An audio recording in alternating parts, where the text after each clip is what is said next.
तुम्हाला माहिती आहे का, तुम्ही सिबिल स्कोअर चेक करण्यासाठी वेगवेगळे ॲप्स वापरतात, पण हे ॲप्स तुम्हाला किती पट चांगली माहिती देतात हे माहिती आहे का? कारण काही ॲप्समध्ये तुमचा सिबिल स्कोअर 750 दाखवतात, तर काही ॲप्समध्ये 650 दाखवतात.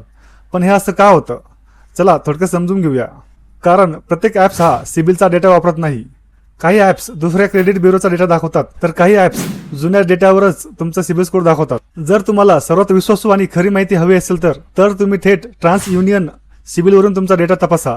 कारण ही भारतातील सर्वात मोठी सिबिल स्कोअर कंपनी आहे. जेवढ्या पण मोठमोठ्या नॅशनलाइज बँक जसं की HDFC, SBI किंवा युनियन बँक ऑफ इंडिया आणि मोठमोठे फायनान्स कंपन्या हे सर्व ट्रान्स युनियन सिबिल हेच ॲप्स वापरतात. महत्त्वाचं म्हणजे भारतात अजूनही खूप लोकांना वाटतं वारंवार सिबिल स्कोअर चेक केल्याने स्कोअर कमी होतं, पण असं अजिबात होत नाही.